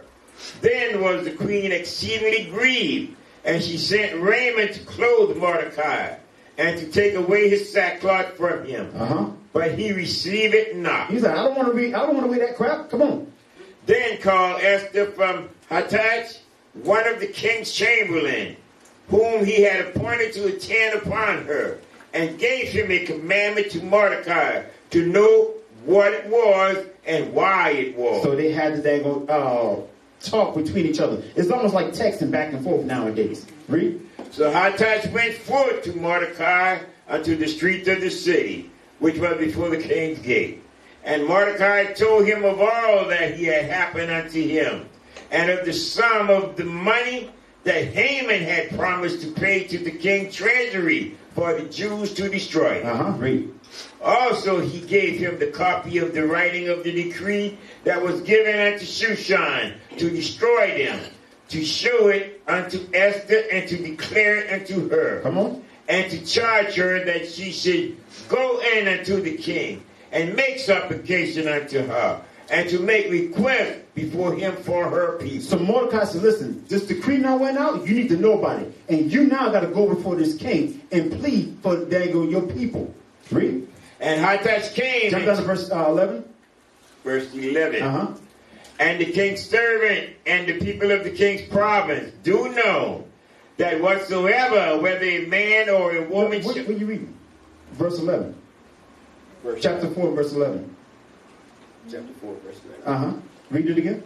Yours probably says, oh no, read. Verse 11. All the king's servants... There you go. And the people of the king's provinces do know that whosoever, whether man or woman, shall come into the king's and to the inner court, who is not called, there is one law of his to put him to death. So now, the Persians had a rule.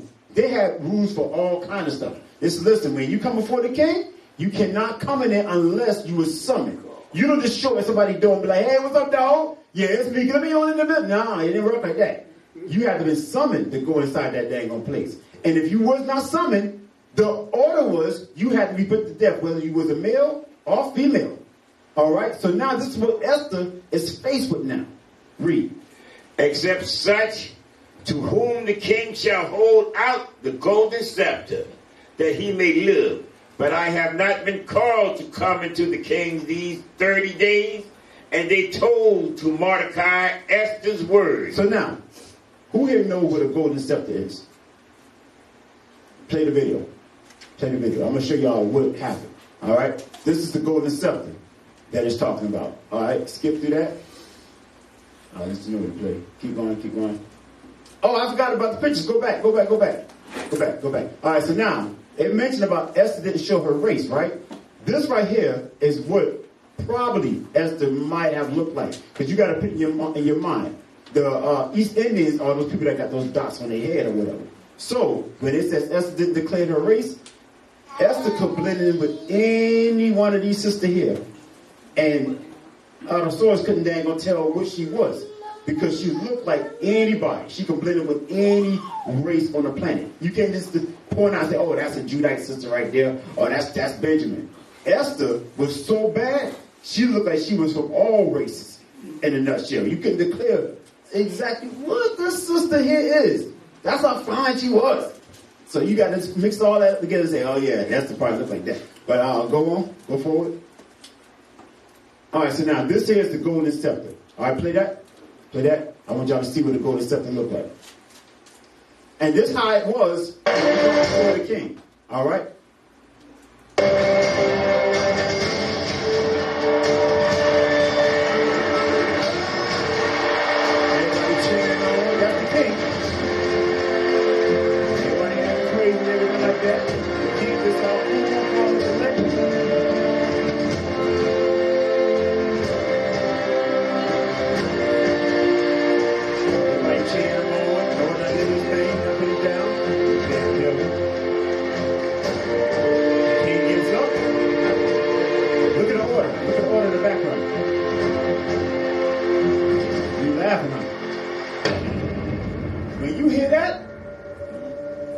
Everybody shut the hell up. That's the golden scepter. Why did you say that? Stop. That's a good question. Pause that. So now let's go back to the scripture.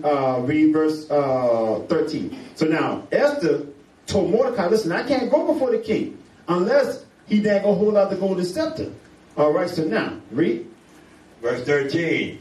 Then Mordecai commanded to answer Esther, think not with thyself. Don't think of yourself, Esther. That thou should escape in the king's house. Don't think because, now you inside the king's house, then when this daggone law come forth, they ain't going to find out that you a Jew. Because you never told nobody what your race was. Don't get sedity.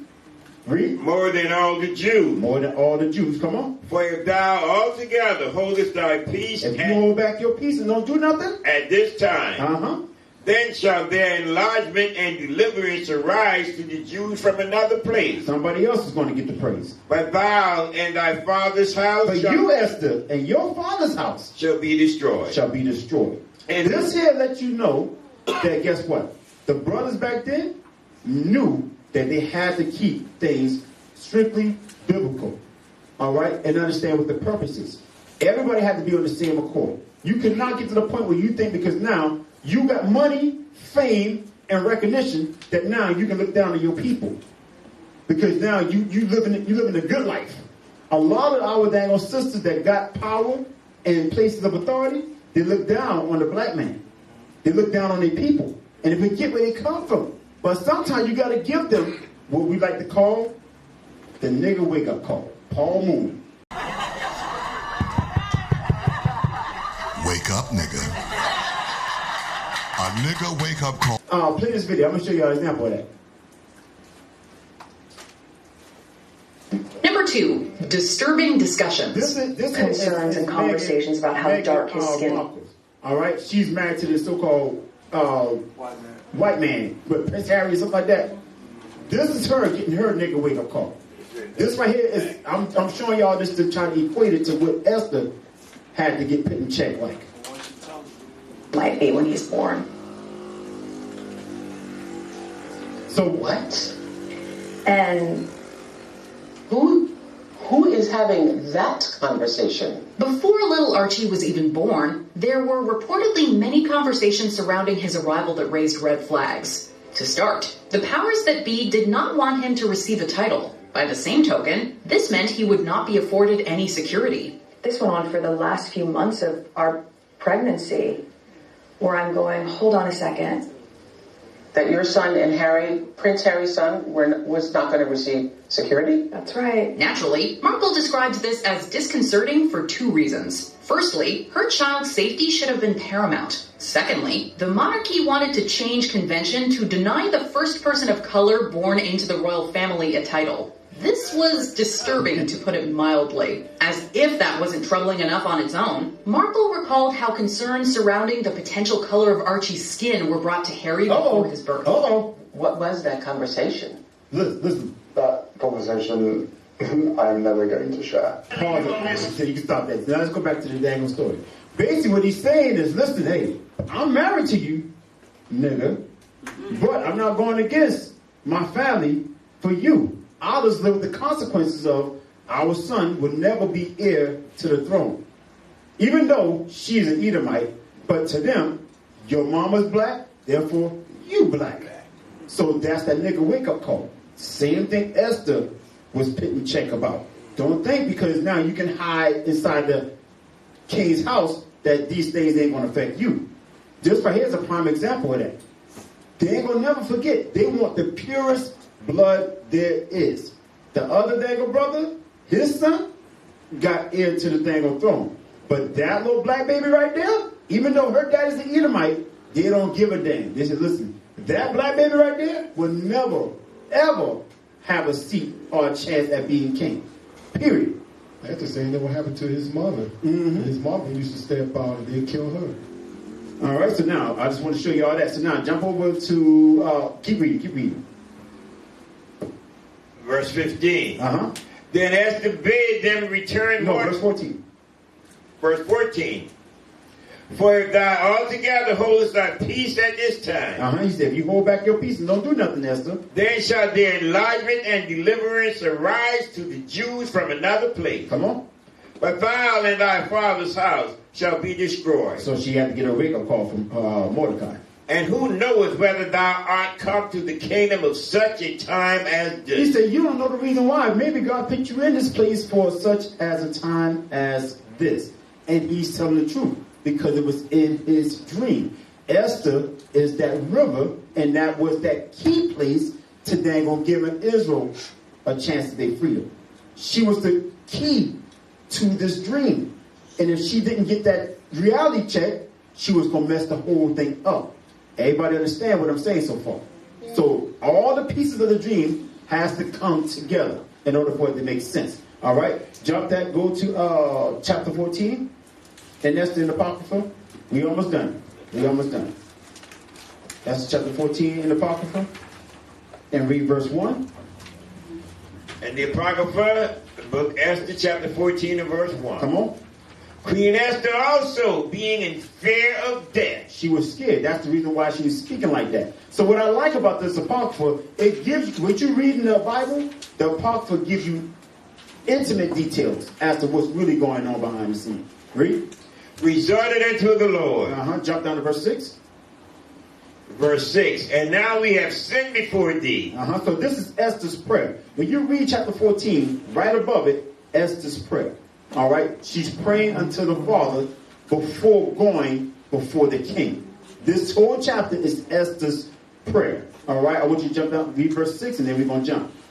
And now we have sinned before thee. So now she acknowledging and confessing that what? We as a people have sinned before God.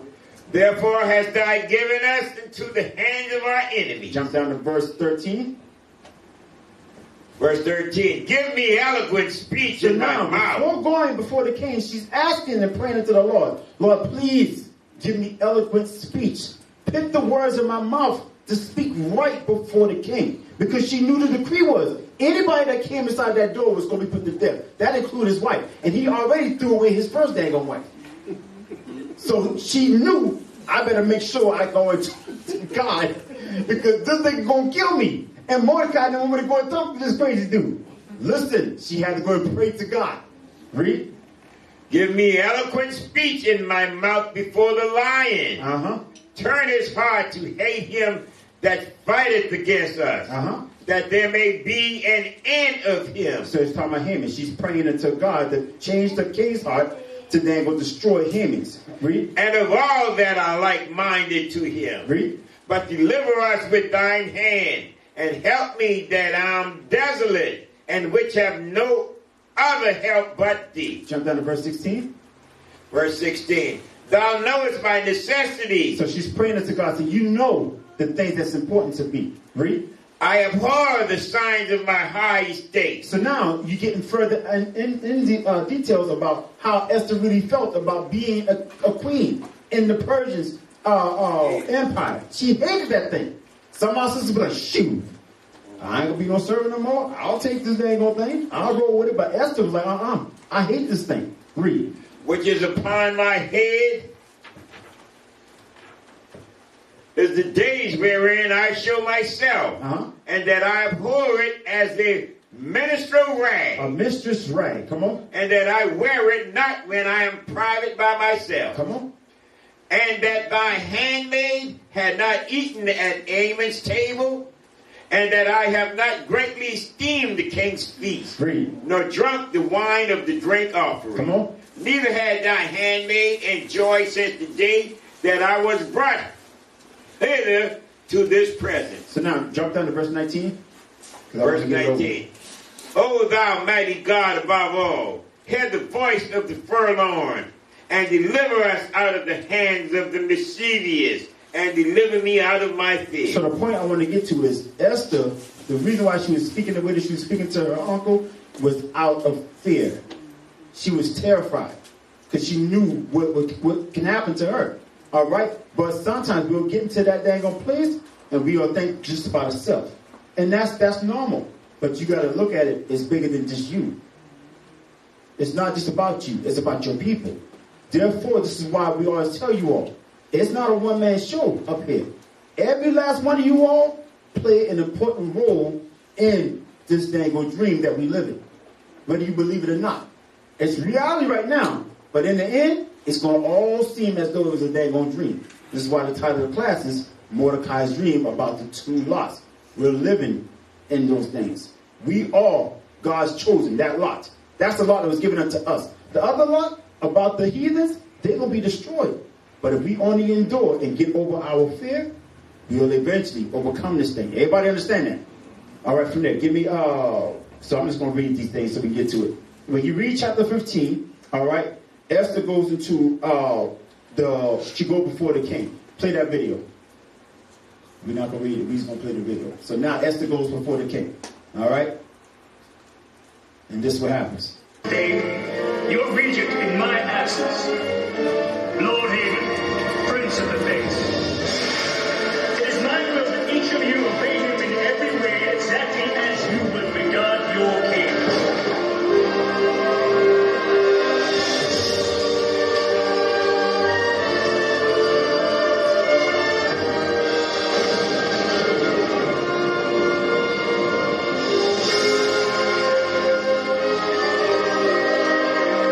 That's Haman, the damn Edomite, the dang old devil right there. So she busts through the door. Boom! Hey, break your portal. Break your portal apart. Everybody looking like, what does ever do in here? Oh, she about to die. Close the door behind you. You can't come back out.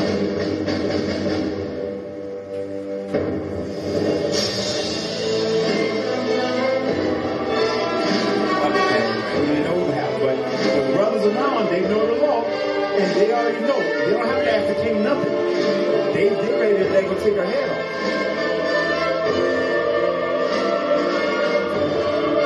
Now remember, she not praying before the father to change the king's heart. Before the king. She does.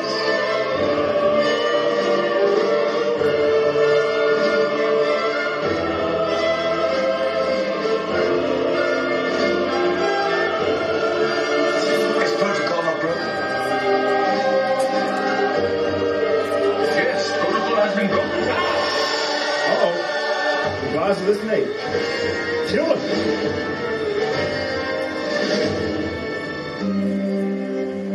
You know, they always got to put the drama and stuff. Kill him. Kill her. She's like, what? That's not bad. Oh, I'm my damn wife. No, I don't do it this time. Don't do it. Please, this one here, fine. Please. Don't do it. Don't do it. You have to go to step. Alright, it ain't finished yet. Just a couple more seconds. And now he's looking at her like, oh baby, I got you. And she out there fainting and stuff. Now when you read it, pause. That's it to that. But go ahead and see what you got to say. Well, you know what though? That shows you the power of God. Mm-hmm. Because everybody got to realize God is control of all these stuff we're going right now. Mm-hmm. When you thinking Esau got power over us, they don't. But we keeping God's laws and commandments and we pray for a truthful heart, God will move things for us. Mm-hmm. But when we got that fear in us, thinking, oh, I never see this happen, so this ain't going to happen, thinking God is not going to be able to do it for us, that's where we fail at. But we keep in our mind knowing that God going to make a way, ain't nothing going to be able to stop that. And we see this right here in this story. I don't like that movie. But in the story, show you the power of God. The other nation ain't got nothing on us. God is controlling them. God tell them what to do and when to do. So now, get chapter 6 real quick. So now, she goes before the king spares her dang on life. So God is moving on her behalf because of the prayer. All right? Esther chapter 6, verse 3 real quick. The book Esther in the King James, chapter 6 and verse 3. Come on. And the king said, what honor and dignity had been done to Mordecai for this? So now he's reading about the chronicles about how Mordecai saved the king's life. So nobody gave Mordecai any kind of recognition for saving the king's life. So he's reading about it. Read. Then said the king's servant that ministered unto him, there is nothing done for him. And that was done for Mordecai. Read. And the king said, who is in the court? Now Haman was coming to the outward court of the king's house. Here come the Edomite. He out there. Yeah, here you go, king. I'm in the court. What's up? To speak unto the king to hang Mordecai on the gallows. His mind is already set to hang Mordecai on the gallows because the law was already written. The Jews got to die. But now here go the king reading about Mordecai and what he did to save his life. So he's like, listen, what we going to do about this brother here? Haman don't have a clue that the king is talking about Mordecai. He just asked him a question, a random question. Read. That he had prepared for him. Uh-huh. And the king's servant said unto him, Behold, Haman standeth in the court. And the king said, Let him come in. Bring Haman in. So Haman came in. And the king said unto him, What shall be done unto the man whom the king delighted to honor? He said, what should happen to the man that the king delight to give honor to? Haman, what you think I should do? Now Haman thought in his heart. He up there thinking, like, oh, you talking about me. To whom would the king delight to do honor more than to myself? That's the prideful nature of him. He's thinking that the king's talking about him. Read. And Haman answered the king. So he opened his mouth and answered the king. For the man whom the king delighted to honor. This man that you like to honor. Let the royal appear be brought which the king used to wear. Uh-huh. And the horse that the king rideth upon. And the crown royal which is set upon his head. Dress him up well, nice and good. And let this apparel and horse be delivered to the hand of the one that the king's most noble princes, that they may array the man withal whom the king delighted to honor, and bring him on horseback through the streets of the city, and proclaim before him, Thus it be done to the man whom the king delighted to honor. Read. Then the king said to Haman, Listen to what the king said to Haman. Make haste and take the apparel and the horse, as thou hast said. The thing that you said at your mouth, Haman. And do even so to Mordecai the Jew. He said, God never do it to dang Mordecai the Jew. You gotta imagine Haman sitting like, what? I thought you was talking about me. I want you to do what you just said to Mordecai the Jew. Read. That sitteth at the king's gate. Let nothing fail of all that thou hast spoken. Don't dang on shortchange this brother on nothing. For time's sake, jump to chapter 7 real quick. Esther pleads for the life of her people in Israel, and Haman was put to death. So jump to chapter 10 and read verse 8. Chapter 7, verse 8. The book chapter 7 and verse 8. So chapter 7 is Esther bringing him in before the banquet. All right, read. Then the king returned out of the palace garden into the place of the banquet of wine. And Haman was fell upon the bed wherein Esther was. Wait a minute, I gotta read it. I just can't skip past it. Jump to verse 3, and then we read down. Back up. Yeah, read it real quick. Verse 3. Come on. Then Esther the queen answered and said, If I have found favor in thy sight, O king, and if it please the king, let my life be given me at my petition. So Esther's pleading for her life and the life of her people. Come on. And my people at my request. Read. For we are sold. I and my people to be destroyed, to be slain and to perish. Read. But it will have been sold for bondman and bondwoman. I had held my tongue, although the enemy could not countervail the king's damage. Then the king's Ahasuerus answered and said unto Esther, the queen, Who is he? So now he's saying, listen, I know you hold your tongue, but who is this dang on enemy that you're talking about that wish to kill you and your people? Read. And where is he? And where is this man? Come on. That doeth presume in his heart to do so. Read. And Esther said, The adversary and enemy is the adversary and enemy is this wicked Haman. She said, is this deal right here. Haman. Read. Then Haman was afraid before the king and the queen. He was like, I know this helper didn't just call me out like that. She didn't just put my name in the dang mouth like that. So he got afraid now. Because he know the king got power. Read. And the king arose from banquet of wine in his wrath, went into the palace garden, and Haman stood up to make request for his life to Esther, the queen. Read. For he saw that there was evil determined against him by the king. Then the king returned out of the palace garden into the palace of the banquet of wine. And Haman was fallen upon the bed wherein Esther was. He was so afraid. He was like, listen, sister, don't do that. Don't do that. You're going to get me killed. He up there chasing and stuff, and he fell on the bed, and the king come back in and see him on the bed with his wife. He's like, this nigga not lost his mind. Read. Then said the king, when he forced the queen also before me in the house. So now the king was like, listen, you were trying to take my wife good in front of me like that too? In my house? Read. As the word went out of the king's mouth, they covered Haman's face. This they put the black bag over here and took Haman out of the house.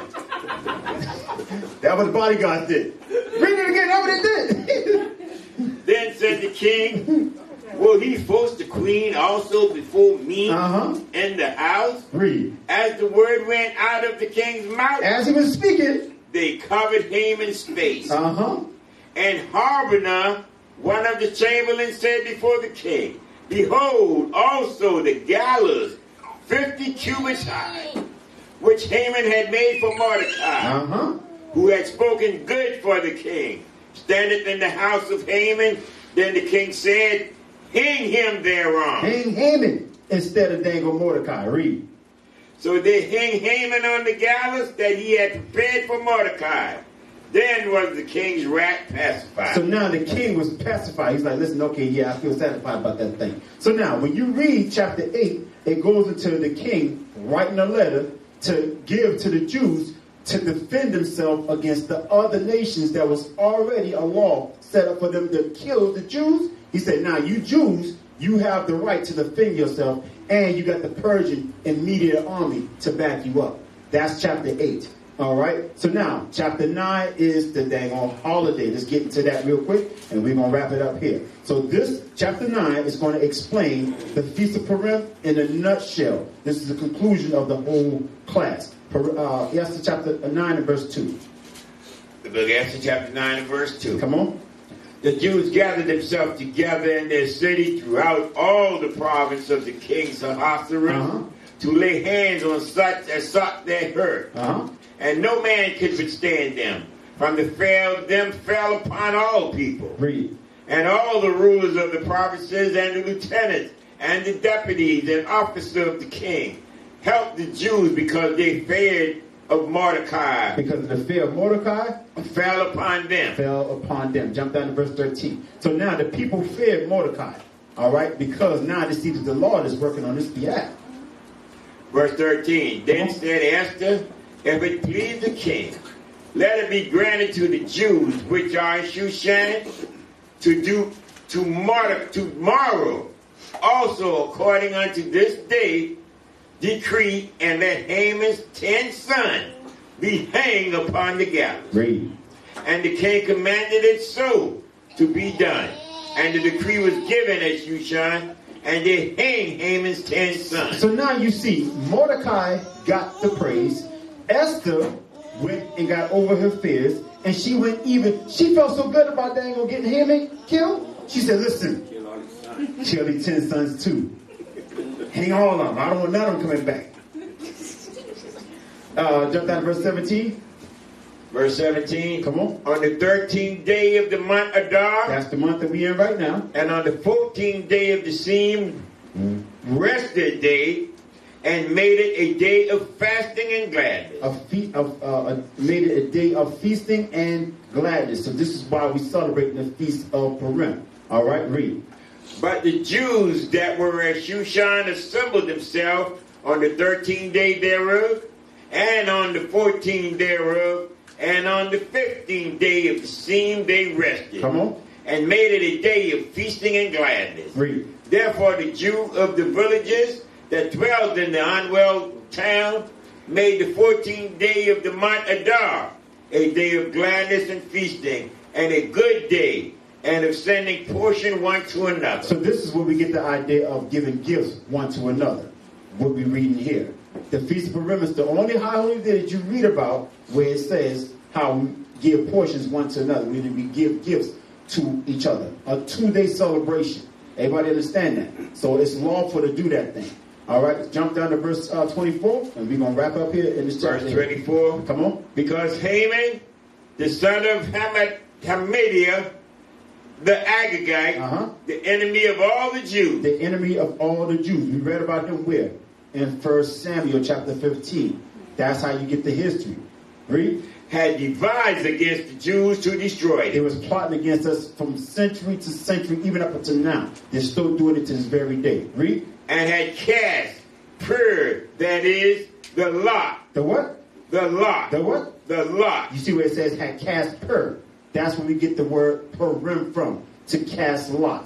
The Bible is a dictionary within itself. It tells you the device against the Jews to destroy them and had cast Purim, meaning to cast lot. That is to cast lot. It's telling you the definition of the word. It means to cast lot, to consume them and to destroy them. Read. But when Esther came before the king, come on, he commanded by letters that his wicked device, which he devised against the Jews, should return upon his own head, and that he and his son should be hanged on the gallows. Read. Wherefore they call these days Purim. They call it Purim. Read. After the name of Pur. After the name of Pur. Therefore, for all the words of this letter and of that which they had seen concerning this matter, and which had come unto them, the Jews ordained and took upon them and upon their seed, and upon all as joined themselves unto them, as it should not fail, that they would keep these 2 days according to their writing, and according to their appointed time every year. Every year. So this is how we get the understanding of the Feast of Purim. All right? It's a day to remember how God flipped everything into our favor against our enemies who have plot to destroy us. So it's basically, in other words, it's tablecloth, not turned table napkin. God flipped the whole strip, and they're going to land it back on the Edomites' head, our enemies. Everybody understand it? So we got a 2-day celebration. God give Mordecai the honor. Esther got over her fear. God says, now this has to be a memorial every year around the same time for 2 days. All right? So, Psalms 126, and we end here. All right? So this is the conclusion of the whole matter, to summarize the whole chapter or the understanding of the Feast of Purim. All right? What they meant for evil, God meant it for our good. Got it, one. Let's start. The book of Psalms, chapter 126 and verse 1. When the Lord turned again the captivity of Zion. That's us, meaning he returned us from our captivity. We were like them that dream. We were like them that what? Dream. That dream. The title of the class was Mordecai's dream about the 2 lots. All the stuff that we're going through is going to be unto us like a dream. When Christ come back, we're going to think that we was actually in a damn dream. But right now, us looking at each other, we say, this is real. I can touch you. This is real. But when Christ come and deliver us, all of this is going to be as a dream. Just like how Mordecai dreamed about it coming to pass. We actually live in it. But when Christ come back, to us, everything's going to be reversed. And it's going to seem as though we actually went through it. But God is going to make it seem to us it was actually a dream. Read. Then was our mouth full with laughter. We're going to laugh about the whole thing. Damn, the Edomites was moving over us like that, man. Yeah, I can't believe that. That had to have been a dream. Woo-hoo. This is a lot. That's how it's going to seem to us. Read. And our tongue was singing. And we begin to sing, praising to the Lord. Thank you for waking us up out of this dream. Then said they among the heathen, the Lord had done great things for them. He's going to make the heathen say, you know what? God have done great things unto them. He's going to make them honor us in that day. Read. The Lord had done great things for us. Now we're going to say, the Lord have indeed done great things for us. Whereof we are glad. We are glad of that thing. Read. Turn again our captivity, O Lord, as the stream in the south. The stream of the south is talking about who? Esther. That water that flew. Read. They that sow in tears. Those that sow in tears. Meaning those of us that have faith in keeping these commandments right now. Even though we're in the midst of our affliction. Even though we're in the midst of our trials and our tribulation. We're going to still sow the seed of faith that we know what? One day we're going to come up out of this thing. Read. Shall reap in joy. And we're going to reap in joy. Come on. He that goeth forth and weepeth, bringeth precious seed. We bring precious seed. Meaning, what does those seed represent? the commandments of God. He said, bring forth fruit of what? Righteousness. That's the seed that he's talking about. The commandments is righteousness. We're going to bring forth those things unto God. Come on. Shall doubtless come again with rejoicing, bringing his sheaves with him. Bringing their sheaves with them, meaning the fruits of their repentance. So, brothers and sisters, with that, I'm going to say shalom, most high, Christ bless. I hope you all learned from today's lesson about the Feast of Purim.